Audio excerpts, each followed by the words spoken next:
Welcome! In this video, we'll break down Incoterms 2020, the simple rules that explain who does what when goods are shipped in international trade.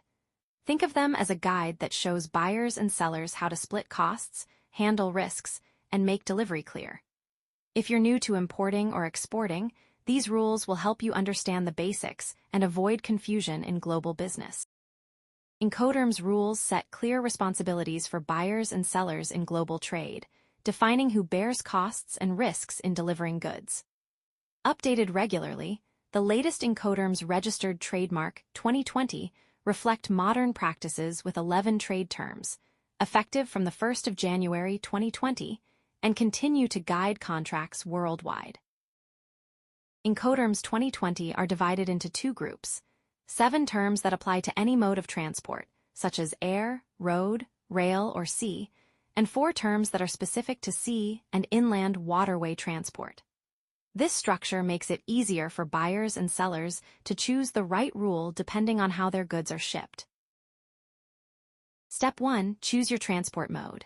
Will your goods travel by air, road, rail, or across the ocean? Step 2. A key question is, at what point does the buyer begin taking on transport costs and risks? If at seller's premises, the Incoterms would be ex-work, EXW. Seller's premises simply means the seller's location where the goods are made available to the buyer.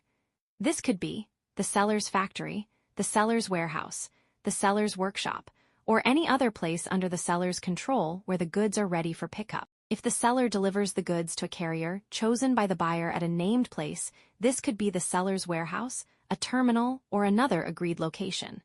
The seller also takes care of export clearance.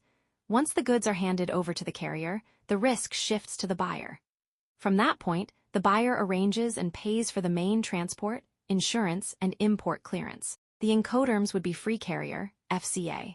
The named place is the destination agreed upon between buyer and seller, where the seller pays for transport and insurance up to that point. It could be an airport, seaport, rail terminal, warehouse, or even the buyer's city. The seller covers carriage and insurance costs to this named place. However, risk transfers earlier as soon as the goods are handed over to the first carrier. So, the named place is essentially the delivery point for transport and insurance costs, but not the point where risk shifts. Under carriage and insurance paid to, CIP, the seller pays for transport and provides insurance, but the risk shifts to the buyer as soon as the goods are handed to the first carrier. If the seller pays for transport to the destination, but risk shifts to the buyer as soon as the goods are handed to the first carrier. Insurance is optional and left to the buyer.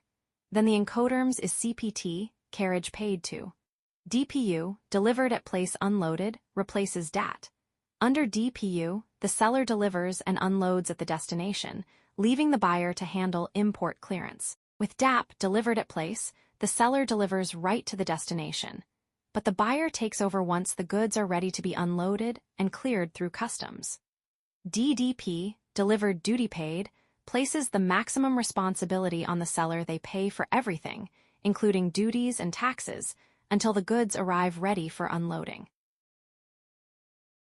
For any mode of transport, the key is deciding who takes on the cost and risk, and at what point responsibility shifts from seller to buyer. That choice determines which Incoterm applies. When you choose sea or inland waterway transport, the next big question is, who will handle the cost and risk? Let's break down the 4 key Incoterms that apply here: FAS, FOB, CIF, and CFR. In free alongside ship, FAS, the seller delivers the goods right alongside the vessel at the port of shipment. From that point, the buyer assumes all costs and risks, including loading, main transport, insurance, and import clearance. Think of FAS as, seller gets the goods to the dock, buyer takes it from there. Free on board, FOB goes one step further. The seller delivers the goods on board the vessel at the port of shipment. Once the goods are loaded, risk transfers to the buyer. The buyer then pays for the main transport, insurance, and import clearance. FOB is one of the most traditional terms used in maritime trade. With cost, insurance, and freight, CIF, the seller covers the cost of transport and also arranges insurance for the buyer's benefit. But here's the catch. Risk still transfers once the goods are loaded on board the vessel. So even though the seller pays for freight and insurance, the buyer carries the risk during the voyage. Cost and freight, CFR is similar to CIF, but without insurance. The seller pays for transport to the destination port, but risk transfers to the buyer once the goods are loaded on board.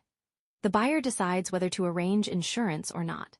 So, when shipping by sea, remember, FAS and FOB shift costs and risks earlier to the buyer, while CIF and CFR keep the seller paying for freight with CIF adding insurance. The key difference is always where risk transfers and who pays for what.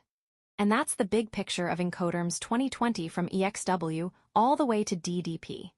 Each term defines who pays, who carries the risk, and where responsibility shifts between seller and buyer.